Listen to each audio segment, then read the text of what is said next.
All right, so you wanted the rundown on some MMORPGs on Steam. Well, buckle up. We went through a ton of game descriptions and player reviews. What did we find? Oh man, some of these games sound seriously cool. Others, maybe not so much. Yeah, some are going to need a little more patience to really get into, I think.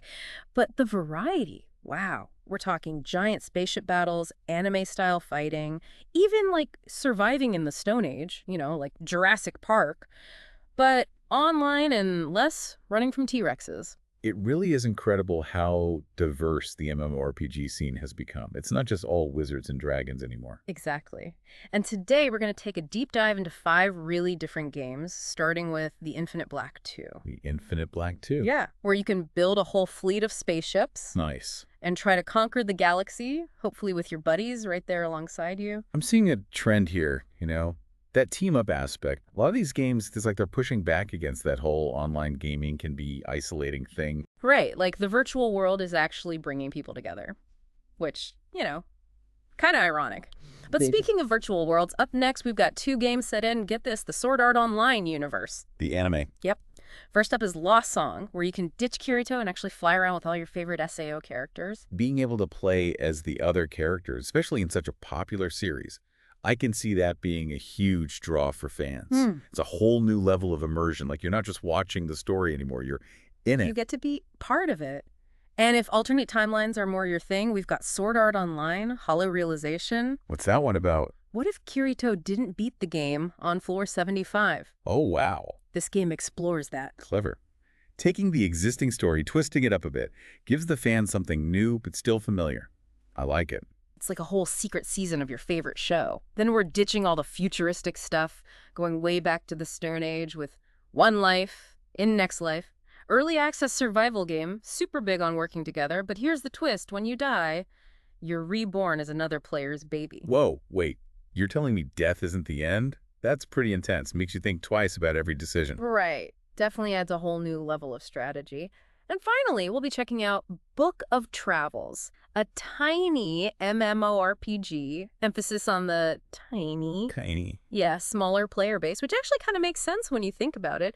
Makes those encounters with other players feel way more meaningful. You're not just another face in the crowd. You're part of a small, close-knit community. I like that. Like a virtual village, right?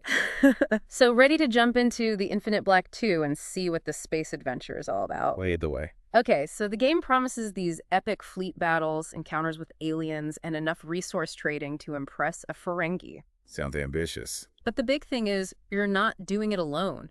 You can create corporations with your friends and take over the galaxy as a team. That's smart. I mean, think about it these days. So much of what we do online, it feels kind of impersonal, right? Like just transactions. The Infinite Black 2 seems like it's tapping into that desire for something more, something real. Yeah, like a shared purpose. Well, Real teamwork. yeah. You're not just battling it out against other players. You can team up to take down tougher challenges. And I bet the rewards for that are pretty sweet. You bet. Imagine coordinating a huge attack with your friends, taking down a massive alien mothership. Goosebumps. Right. But let's be real, the reviews don't sugarcoat the grind. The grind. Hours of gathering resources, upgrading ships, preparing for those big battles. It's funny, for some gamers, the grind is like a deal breaker. But others, they live for that. They see it as part of the challenge, slowly building up your power, becoming a master of the game. It's definitely a marathon, not a sprint. Speaking of commitment, one thing that jumped out from the reviews was the praise for the developer. Oh yeah. What makes this developer special? They're constantly talking to the players, taking in feedback, releasing updates. It's like having a direct line to the game's creator. That personal touch can make a huge difference. You can totally feel that passion in the reviews. User review #5 says, the game has an incredibly active developer who is almost daily interacting with players and helping address feedback and suggestions as he works to continue developing the game. Although it is early access, the foundations of the game are extremely strong, and the cycle of exploring, leveling, and gearing ships will quickly absorb you into its fold. So even though it's still in development, the core gameplay loop is already super solid. Exactly. And another player, user review, #31, says, an absolute gem, very active developer, gives a lot of progress updates and takes community feedback all the time on the Discord server. Direct communication like that, that's how you keep a game alive and thriving. Makes you feel like you're really part of something. Yeah. There's this one review, user review, #28, that really breaks down how the whole thing works. Good game, grind gear, grind ships, grind bigger gear, grind bigger ships, shoot people. This is a game where you move across the universe in a board game-like fashion. You kill NPC ships and gain levels and find gear. With that gear, you go to increasingly more difficult maps to find increasingly better gear. Eventually, you get to zones where it's active alliance PvP zones, where core are teamed together to gain control over the map against other core. Going even higher, you get into complete corp free-for-all zones, where everyone but your own core are enemies. Or you can ignore all of that and keep farming. Ignore all that and keep farming. Love it. It really is choose your own adventure out there in space. Right. Want to focus on solo grinding, building up your ships? Go for it. Feeling more social? Join a corp and dive into massive battles with other players. So much freedom. But of course, like with any good sandbox, sometimes things get a little messy. Yeah, some reviews definitely mention the potential for frustration. The game doesn't try to hide the grind. All right, it's going to be a tough one for some players. User review #4 puts it pretty bluntly. The game has good bones. I had a lot of fun in the early game. Difficulty spikes very quickly. A bit too grindy for my taste. I'll keep an eye on the game and see how it changes over time. Yeah, definitely a game for the dedicated, those who like to really sink their teeth into something. It's an investment, time and energy. But if you're willing to put in the work, The payoff can be huge. what's like building your own spaceship, piece by piece. Takes time, but that feeling of finally launching it and knowing you and your friends did that, that's got to be incredible. So ready to trade those spaceships for swords. Anime MMORPGs, here we come. Always up for some anime action. First up, Lost Song. This game is all about fast-paced battles on the ground and in the air. Oh, flying. Oh yeah, a brand new story with familiar faces. And enough customization to make your head spin. One thing that stands out right away, you can actually play as characters besides Kirito. Yeah, no, finally, right. Imagine you could be soaring through the skies as Asuna, or unleashing crazy magic attacks as Lifa. That level of choice, it really changes the whole experience. It's not just playing the game. It's like you're living out your own anime fantasy. Totally. And get this, Lost Song isn't just a rehash of the anime. It's got its own new story, too. Keeps things fresh. But the real game changer, flying. Remember those epic aerial fights in the anime? Yeah. You can do that now. Soar through the skies, dogfight with other players, the whole 9 yards. User review #3 says, this game is an entirely different experience compared to Hollow Fragment. I love the improved 3D graphics, bigger exploration. I absolutely love the flying in the game. They managed to make flying feel fluid, and any aerial fights feel intense and fun. Sounds like they really nailed the flight mechanics, which, let's be honest, can be tough to get right. Absolutely. But of course, no game is perfect. Some reviewers found those flying mechanics, especially at first, a little clunky. Takes some getting used to, I bet. User review #4 mentions some of the early struggles. Combat is clunky, especially during mid-air fights. There will be a lot of times you'll be adjusting the camera because it is zoomed too much on your character, which may lead to failure to dodge an enemy attack coming from behind. Yeah, 3D movement, camera angles, always a learning curve with that. But hey, even Kirito had to train to become the Black Swordsman, right? Yeah. And a bunch of reviewers said that the combat, even though it's tough at first, gets really fun once you get the hang of it. User review #32 even says, the new flying mechanic is easy to get used to and is fun, though this changes when it comes to fighting. When you add flying to fighting, it feels even more finicky. So it's challenging, but rewarding once you master it. And if you're someone who likes a little more story and character interaction, Lost Song even has some visual novel elements. The visual novel, so like interactive storytelling, artwork, choices that affect the story. Exactly. User review #9 calls it a simulated MMO experience. They say you play as someone playing a fully immersive VR game. Meet with your friends, go fight monsters, explore dungeons, and take on quests. Work your way through all the levels of the virtual world to get to the end and meet new friends on the way. A game within a game. Really leans into that whole sword art online trapped in a virtual world concept. It's super meta. So Lost Song throws together aerial combat, tons of character customization, and visual novel elements, all set in the world of sword art online. Sounds like a pretty unique mix. And now we're switching gears, diving into an alternate reality with sword art online, Hollow Realization.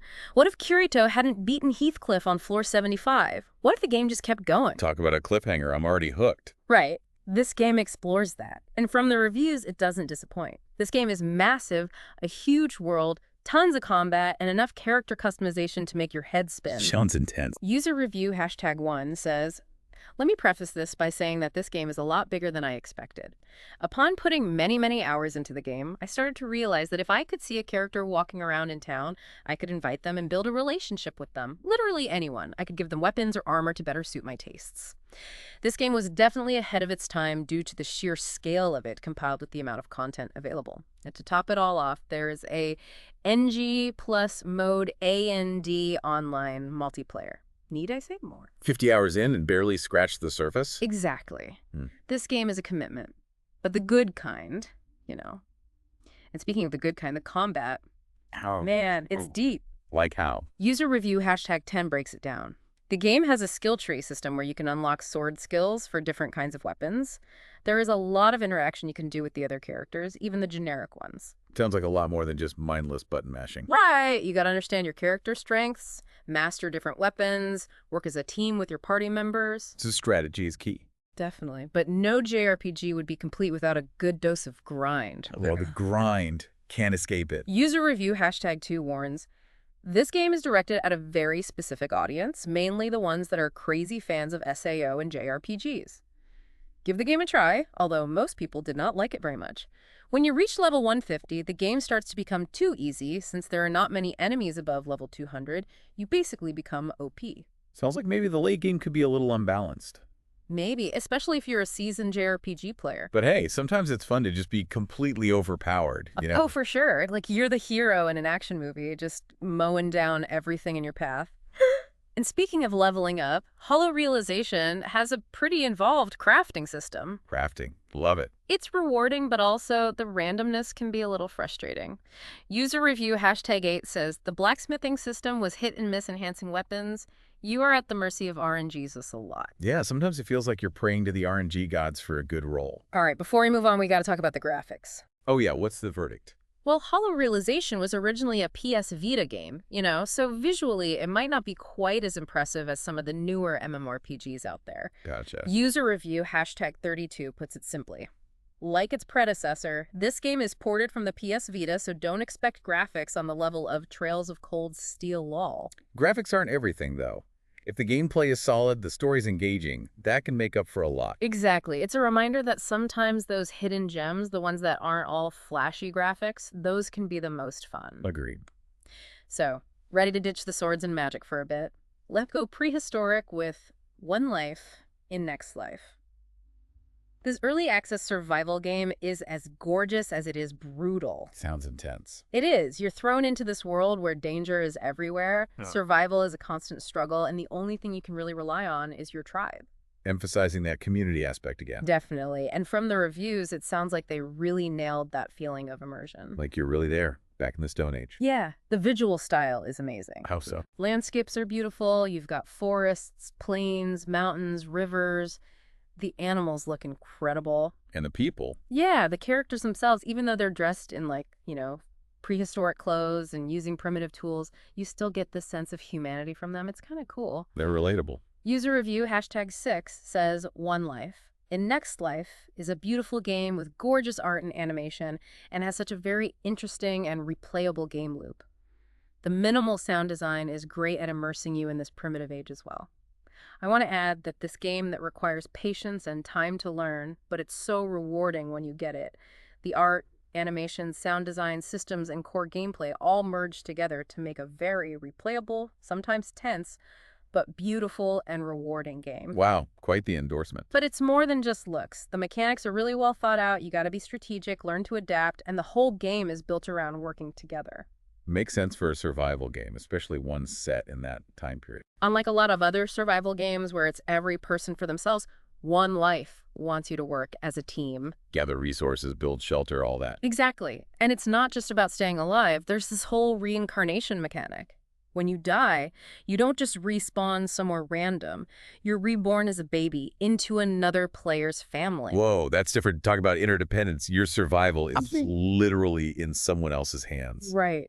It forces you to think about the long term. It's not just about your individual character. You have to contribute to the community, build relationships, because your actions are going to affect the tribe's future even after your character dies. That's a pretty powerful concept. User review #3 mentions it. Logged about 20 hours in the last 2 days since buying. Absolutely wonderful game so far, and I am very excited to see where it goes. The main downside at the moment is low player counts, though that's not a fault of the game for being in early access, not well known. The skill leveling is absolutely wonderful. I enjoy checking my stats in between every life to see my progress. So even though they're dealing with a smaller player base, the people who are playing are really into it. Yeah, the potential is definitely there, but with a mechanic like that, where you're literally being reborn into another player's family, there's a lot of room for things to go wrong. I can see that. A lot of trust involved. Imagine being born into a tribe and the other players are hostile. You're completely helpless. And like with any online game, you're always going to have those players who just want to cause trouble. The trolls. User review #8 describes a pretty bad experience. So the big con is that the temp servers are public, and there are trolls who join the public servers when you're away, eat all your food, break all your tools, and let all your animals die without feeding them to replenish the herd, or maybe even going around killing them. I'm not sure, since I never thought to do that. It's really hard to get into a state where you can make progress on the civilization growth quest, so this feels really crummy, and it's hard for me to get reinvested in the game after that. Ouch. That's rough. Definitely something the developers are going to have to keep an eye on. Yeah, you got to find that balance, between letting players have their freedom and making sure everyone is safe and having a good time. Tough problem. And in the same review, they say, getting a private server, I'm told, is done by helping other players to earn the karma currency, though I'm not sure what helping means since I don't see many players online and have thus been largely solo leveling a temp server. So it sounds like private servers are an option. A way to escape the trolls. But you got to earn it through positive contributions to the community. Interesting approach. Makes you work for that safe space. It's like a virtual social contract, You want to be part of a stable, supportive tribe. You got to contribute. But speaking of community, that's actually one of the biggest challenges One Life is facing right now. How so? Player count. It's a fairly niche concept, early access, so they're having a hard time building up a solid player base. And for a game that's all about collaboration, that's a big deal. Got to be tough. User review #15 puts it this way. I agree. A main drawback is the lack of players at VRMMO, as this game relies a lot on working together with others. But even playing in small groups with other players has been a lot of fun, as we've been able to work through the first stages together and help each other improve. I think once more content is released and the mobile versions are released, the player base will grow. Fingers crossed. It sounds like it has a lot of potential. One Life. In Next Life, it's a game that's still figuring things out, but it's got this unique blend of survival, collaboration, and those visuals, man. Really impressive stuff. It makes you think about what it means to be human, about how fragile life is. And the importance of community. Exactly. But now we're shifting gears completely, going from prehistoric survival to something way more chill. Get ready for Book of Travels, a game that really doesn't fit neatly into any category. Oh, this I gotta hear. It pushes the boundaries of what we think of as an MMORPG. It's slow, contemplative, all about exploration and personal reflection, not so much about combat or competition. Intriguing. Almost sounds like a digital pilgrimage. That's a great way to put it. A journey of self-discovery through this beautiful, mysterious world. And it calls itself a tiny MMORPG. Tiny. Yep, tiny. Which means they intentionally keep the player base small to create a sense of community. Ah, I see where they're going with that.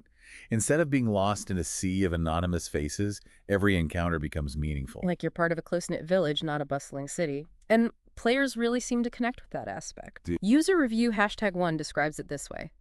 This is the perfect social game for people with social anxiety. Many side tasks can only be completed if you have help from other players, but the conversation is limited to a handful of beautiful emoticons. It's easy to just start walking around, forming a group, using arrow markers with question marks for going one way and simple thumbs up to agree. There's virtually no way to start arguments with other players and no fear of saying something wrong because there's no words between players. You can't even officially form groups or reach out to players you meet, meaning each random group you join is a special and temporary memory. It's a little sad knowing that when I log off, I likely won't ever see them again, even after traveling with them for 2 to 3 hours. But at the same time, I don't have to worry about holding a relationship. I can just enjoy it in the moment, and I love that so much. That's beautiful. It's like those chance encounters you have while traveling, you know. You share a brief moment with someone, a connection, and then you move on, but the memory stays with you. And the fact that they rely on nonverbal communication, that's really interesting. Forces you to be more aware of your surroundings, more intuitive. It's like a silent language, a dance of gestures and expressions. And with such a limited player count, those encounters feel even more special, like you've stumbled upon a rare treasure. I bet. User review, #23, describes it perfectly. Every single encounter with another player is special.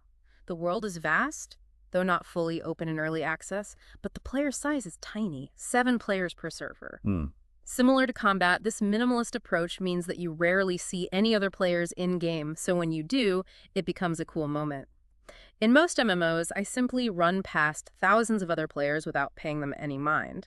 In Book of Travels, I will at the very least wave hello, but more often than not end up traveling together. Makes those connections feel so much more significant. You're not just another face in the crowd. You're a valued member of a small community. And the visuals, the hand-painted art style is just incredible. Makes the world feel like a living storybook. I can imagine. User review #13 says, it's aimed at a specific kind of player who's after a specific kind of experience.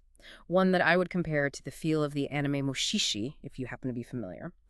The idea is to wander and wonder at a beautifully executed world inspired by the paintings of A.J. Casson, and look at the clouds go by as you smoke a pipe. It's a uniquely relaxed and meditative experience, much like Meadow before it. It's a game that encourages you to slow down, to appreciate the beauty of the world around you. A digital detox for the soul. I love that. But of course, it wouldn't be a proper deep dive without acknowledging the downside. Yes, the inevitable downsides. What are we looking at here? Being an early access game, Book of Travels still has some rough edges, bugs, glitches, that sort of thing. Happens to the best of them, especially in early access. User review #11 says, the game is buggy, but it's an early access game and their dev team is small, though you will have to kill the game and reopen sometimes. The most annoying of bugs is the combat. It's rare to finish a fight without at least a little glitch. So, some technical hiccups, but hopefully the devs are on top of it. Yeah, it sounds like they're working hard to fix the issues and deliver a polished experience. Which is great, because when the game itself is this unique and engaging, you really want it to live up to its potential. And speaking of unique, Book of Travels takes a really different approach to communication. Forget about dialogue trees and complex chat systems. They rely almost entirely on nonverbal communication. Nonverbal, so like emotes and gestures. Exactly. It's like playing charades with other players, figuring out their intentions based on subtle cues. That takes a skill. And it fits perfectly with the overall design philosophy of the game. Book of Travels doesn't hold your hand. It wants you to figure things out for yourself, to get lost in the world, to embrace the mystery. I'm sensing a theme here. A lot of these games seem to be pushing back against the hand-holding, the over-explanation we see in so many modern games. Right. It's like they're saying, trust your instincts, explore, discover, get lost. And the rewards for that are often far greater than simply following a quest marker. User review #4 puts it this way. Okay, to get this out of the way early, this game is not for everyone. I repeat, it's not for everyone. It does not hold your hand. There's no quest markers, no quest log, no journal, nothing. You need to talk to people and write down, in the real world or in another program, what they tell you. Even the useless random stuff might be valuable after you've talked to someone else, so write whatever you can. Wow, so you actually have to take notes.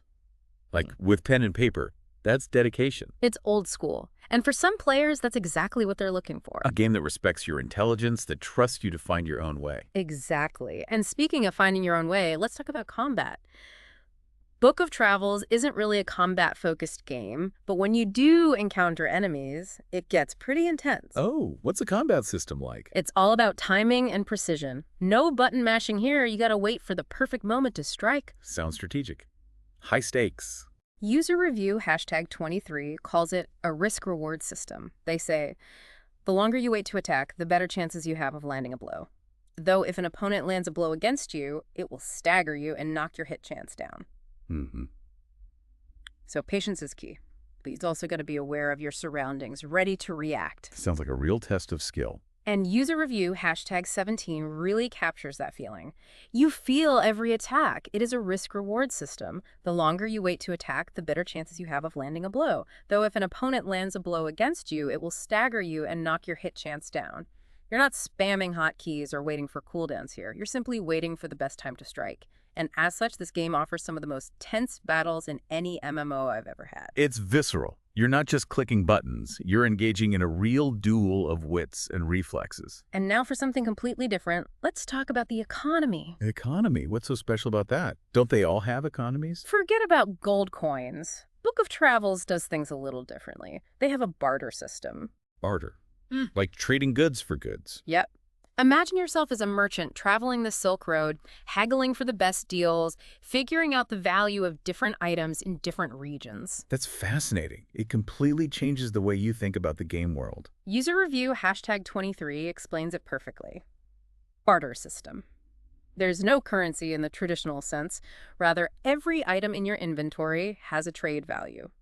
Depending on what you are trading with and who you are trading to, an item can be worth a little or a lot. Figuring this all out is part of the fun. You might come across a character who desperately wants a specific item, allowing you to get a steal for something you might have found as random loot. Or you might have to haggle a bit, offering a few items of increasing value to sweeten the deal. You can't just grind gold and buy the best gear here. Everything has value and everything is subjective.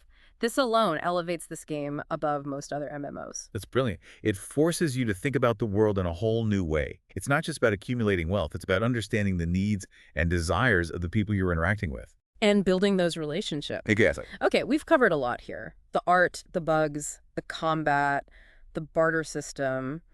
But I gotta ask, what's the point? What are you actually doing in Book of Travels? That's where things get a little tricky. Book of Travels is all about exploration and discovery.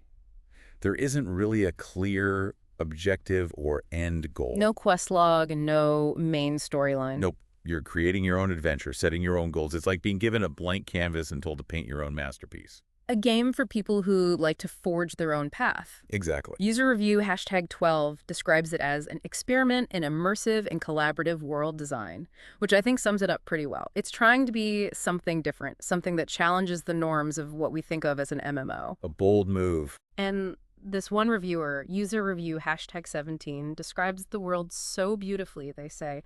If anything, the handcrafted diorama you find yourself wandering around or getting lost in is worth exploring already. It's beautifully detailed and will cater to your sense of wonder immensely. There are many mysteries to be found along the road. Contrary to what some people claim, the world is indeed quite alive to my experience. You just have to go out and look. Sounds like a world begging to be explored. It is. But it's not going to hold your hand. You got to be willing to put in the effort, to be patient, to pay attention to the details. The rewards are there, but you got to earn them. And for some players, that's going to be a turnoff. Right. It's not a game for everyone. It demands a certain type of player, someone who's comfortable with ambiguity, who enjoys the challenge of figuring things out for themselves. It's like choosing to hike through a vast wilderness instead of taking a guided tour. You might get lost, you might face unexpected challenges, but you'll also experience a level of freedom and immersion that's just not possible on a predetermined path. And sometimes that's exactly what we need, right? To break free from the constraints, to explore, to discover. Exactly. So, ready to jump back into the world of Sword Art Online and explore an alternate reality where the stakes are even higher. Let's do it. Sword Art Online. Hollow Realization.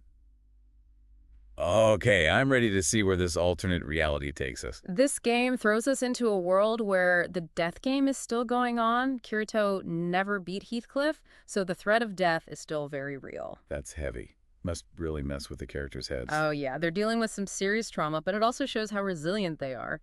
The bonds of friendship, love, those get put to the test big time. So a darker, more mature take on the Sword Art Online world. Exactly. And from what I've read, the game doesn't shy away from those tough themes. Makes sense. User review hashtag 2 says, this game is a remake of Sword Art Online. Hollow Fragment, which is a massive remake of Sword Art Online. Infinity Moment, that's on the PlayStation Portable, PSP. This game is directed at a very specific audience, mainly the ones that are crazy fans of SAO and JRPGs.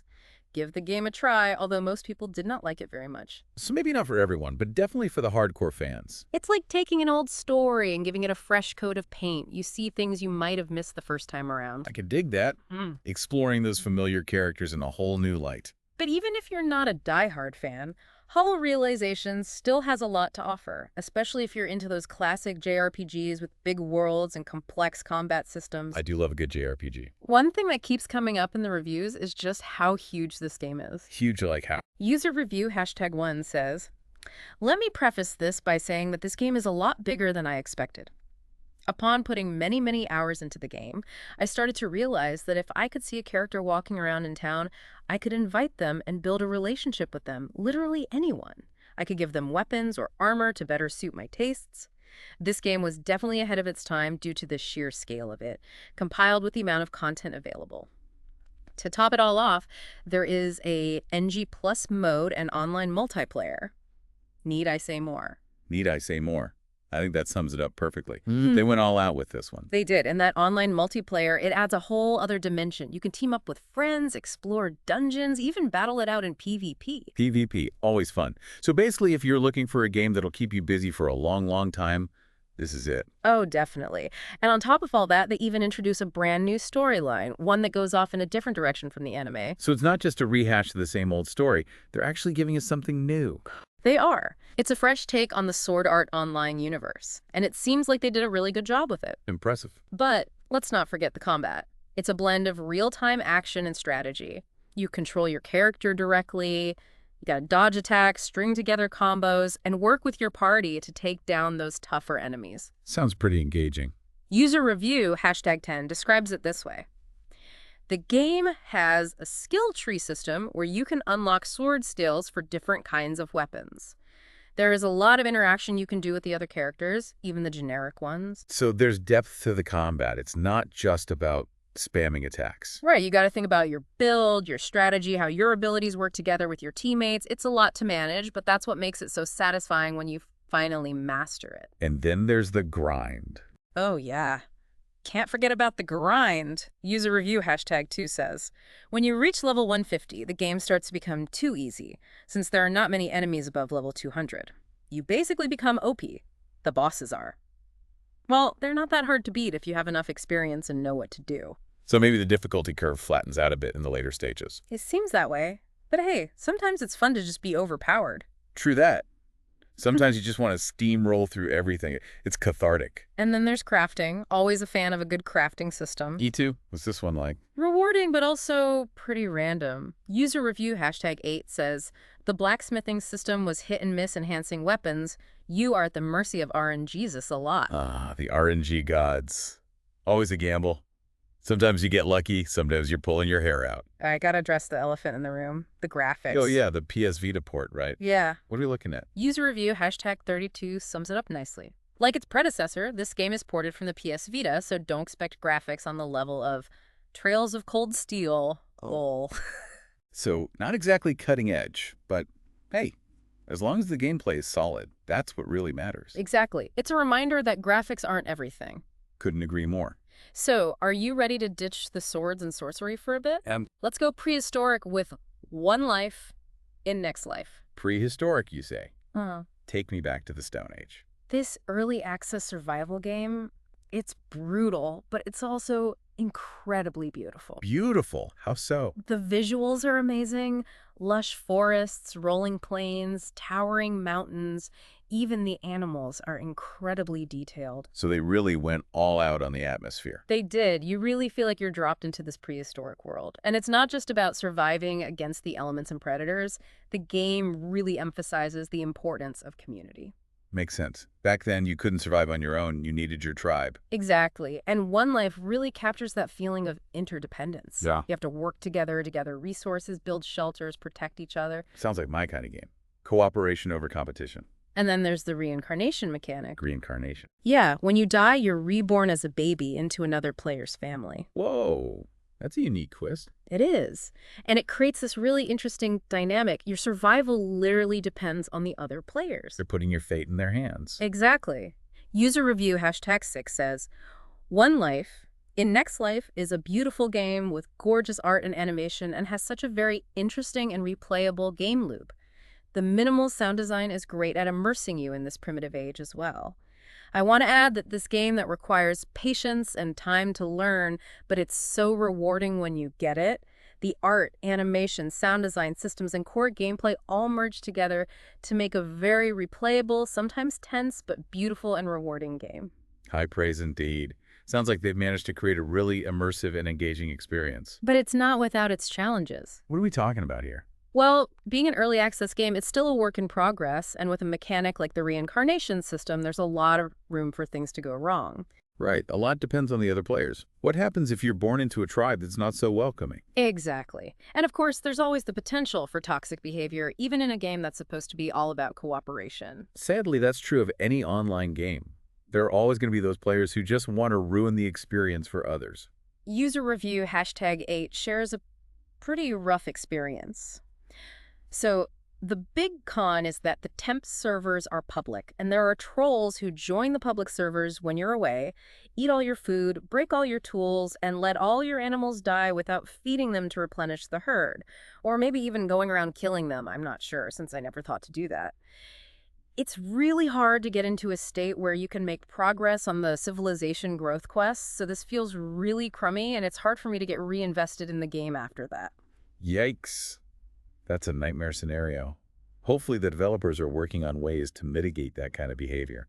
It's definitely a tough challenge. You want to encourage collaboration, but you also have to protect players from those who want to exploit the system. Right, finding that balance is key. And the same review mentions private servers as a possible solution. Getting a private server, I'm told, is done by helping other players to earn the karma currency, though I'm not sure what helping means since I don't see many players online and have thus been largely solo leveling a temp server. So you want a safe space, you have to earn it. Exactly. It's like a virtual social contract. You contribute to the community, you get rewarded with a more stable and secure environment. But that brings up another challenge facing One Life. Website. Player count. It's a niche concept, early access, and they're having a hard time attracting a large and active player base. That's got to be tough, especially for a game that's so reliant on community. It is. User review #15 says, I agree a main drawback is the lack of players at Lottem as this game relies a lot on working together with others. But even playing in small groups with other players has been a lot of fun as we've been able to work through the first stages together and help each other improve. I think once more content is released and the mobile versions are released, the player base will grow. So there's hope for the future. More content, more platforms that can really help boost those player numbers. Absolutely. It's all about building momentum. And creating something truly special that people want to be a part of. Okay, ready to ditch the prehistoric world and dive into something completely different. Book of Travels. Here we come. Book of Travels. Huh. I'm intrigued. What's this one all about? This game, it's hard to describe. It's an MMORPG, but not like anything you've probably played before. Oh, I'm listening. It's all about exploration, discovery, taking things slow, really soaking in the atmosphere. Combat and competition, those are secondary. Sounds relaxing. A nice change of pace. It is. They call it a tiny MMORPG. Tiny. Yeah, they intentionally keep the player base small to create a more intimate experience. Interesting concept. It's like trading a bustling city for a quiet village. Every interaction feels more meaningful, more personal. I like that. No more anonymity. You're part of a small community where everyone knows your name. And players really respond to that sense of connection.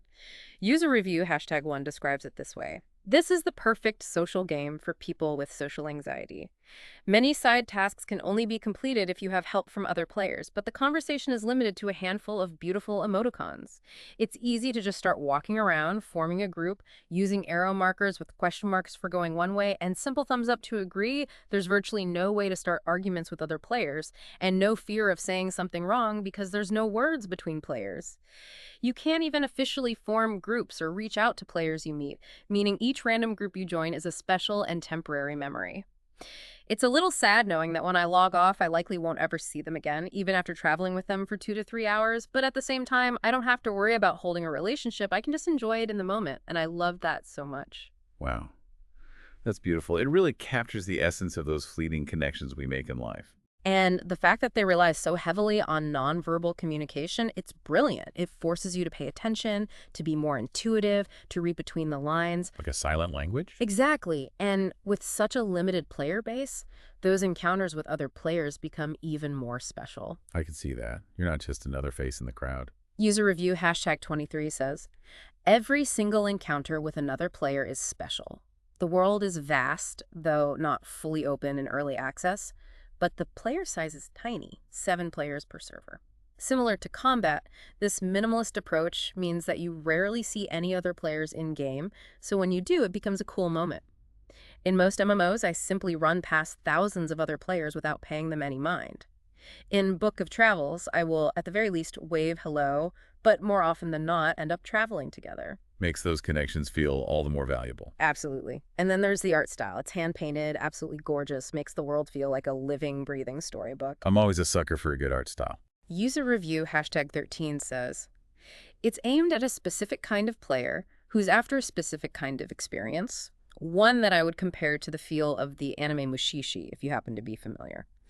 The idea is to wander and wonder at a beautifully executed world inspired by the paintings of A.J. Casson and look at the clouds go by as you smoke a pipe. It's a uniquely relaxed and meditative experience, much like Meadow before it. Sounds like a digital retreat for the soul. It is. A chance to escape the noise and chaos of the real world and just lose yourself in a beautiful and peaceful environment. Sign me up. But like I said, early access, there are some downsides. Oh, right. The inevitable bugs and glitches. User review #11 says, the game is buggy, but it's an early access game and their dev team is small, though you will have to kill the game and reopen sometimes. The most annoying of bugs is the combat. It's rare to finish a fight without at least a little glitch. So some technical hiccups, but hopefully the devs are working on it. It sounds like they are, and they're really good about communicating with the community, which is always a good sign. Transparency is key. And speaking of communication, this game takes a really unique approach. There's no dialogue trees or complex chat systems. Oh, how do you communicate then? Emotes and gestures. That's it. Wow. That's bold. It is, but it fits perfectly with the overall design philosophy of the game. Book of Travels doesn't hold your hand. It doesn't explain everything. It wants you to figure things out for yourself, to embrace the mystery. I'm starting to see a trend here. A lot of these games are pushing back against the hand-holding we see in so many modern games. They're trusting players to be more active, more engaged, more willing to explore. Exactly. User review #4 puts it this way. Okay, to get this out of the way early, this game is not for everyone. I repeat, it's not for everyone. It does not hold your hand. There's no quest markers, no quest log, no journal, nothing. You need to talk to people and write down in the real world or in another program what they tell you. Even the useless random stuff might be valuable after you've talked to someone else, so write whatever you can. Wow, so you actually have to take notes, like old school pen and paper. Yep. It's a game that demands your attention, your engagement. It's not something you can just passively consume. I love that. It's a throwback to a time when games challenged you, made you think. Exactly. And speaking of challenges, let's talk about combat. Book of Travels isn't really a combat-focused game, but when you do encounter enemies, it gets pretty intense. Oh. What makes the combat so intense? It's all about timing and precision. No button mashing here. You have to wait for the perfect moment to strike. High risk, high reward. I like it. User review #23 calls it a risk-reward system. The longer you wait to attack, the higher your chance of landing a critical hit, but you're also more vulnerable to getting staggered if the enemy hits you first. Makes sense. Patience is key. But you also have to be aware of your surroundings. And user review #17 describes it perfectly. You feel every attack. It is a risk-reward system. The longer you wait to attack, the better chances you have of landing a blow. Though if an opponent lands a blow against you, it will stagger you and knock your hit chance down. You're not spamming hotkeys or waiting for cooldowns here. You're simply waiting for the best time to strike. And as such, this game offers some of the most tense battles in any MMO I've ever had. Wow. Sounds like they've really nailed that feeling of tension, of weight behind every blow. They have. It's not about mindless action. It's about strategy, precision, and making every move count. It's a duel. Exactly. And now, for something completely different, let's talk about the economy in Book of Travels. And no, this isn't your typical MMO economy. Oh, what's so different about it? Forget about gold coins, forget about shops. Book of Travels uses a barter system. Barter, like trading goods for goods. Exactly. Imagine you're a merchant traveling the Silk Road, trying to figure out the value of different items in different regions, haggling for the best deals. It's a completely different way of thinking about in-game economies. I can see that. Sounds like it could be really immersive. User review #23 sums it up perfectly. Barter system. There's no currency in the traditional sense. Rather, every item in your inventory has a trade value. Depending on what you are trading with and who you are trading to, an item can be worth a little or a lot. Figuring this all out is part of the fun. You might come across a character who desperately wants a specific item, allowing you to get a steal for something you might have found as random loot. Or you might have to haggle a bit, offering a few items of increasing value to sweeten the deal. You can't just grind gold and buy the best gear here. Everything has value, and everything is subjective. This alone elevates this game above most other MMOs. Wow.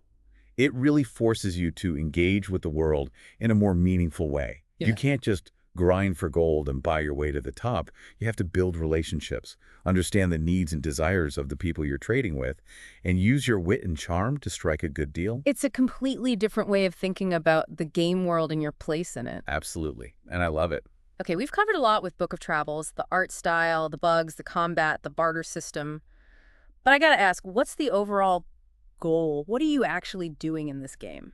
That's a good question, and it's one that doesn't have an easy answer. Book of Travels, it's not about reaching a specific destination or achieving a particular objective.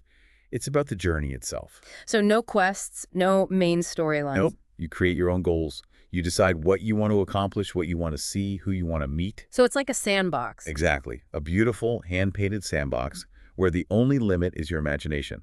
User review #12 calls it an experiment in immersive and collaborative world design, which I think is a pretty apt description.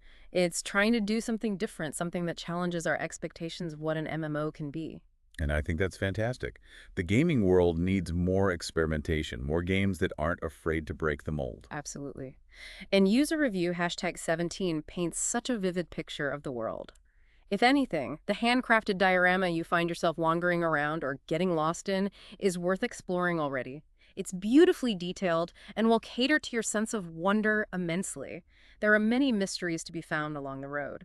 Contrary to what some people claim, the world is indeed quite alive to my experience. You just have to go out and look. Sounds like a world begging to be explored. It is, but it's a world that rewards patience, observation, and a willingness to embrace the unknown. Not a game for those who need their handheld, that's for sure. Definitely not. But for those who crave that sense of freedom, that feeling of discovery, Book of Travels can be an incredibly rewarding experience. I can see that. It's a game that speaks to the adventurer in all of us. That desire to explore, to uncover secrets, to lose ourselves in a world that feels both familiar and utterly alien. It really is. It makes you slow down, appreciate the little things, the details that make the world feel so alive. It's a reminder that sometimes the greatest rewards come from simply paying attention, from being present in the moment. Beautifully said. And that brings us to the end of our deep dive into MMORPGs on Steam.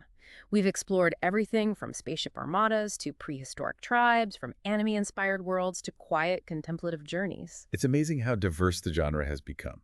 There's truly something for everyone. And what's really struck me throughout this whole deep dive is the importance of community. Oh, absolutely. It's like a common thread that runs through all these games, even the ones that emphasize solo exploration. Whether you're banding together to conquer a galaxy, struggling to survive in a prehistoric world, or just sharing a quiet moment of connection while exploring a vast and mysterious landscape, it's clear that we crave those connections, that sense of belonging, even in virtual worlds. It speaks to something fundamental about human nature, I think.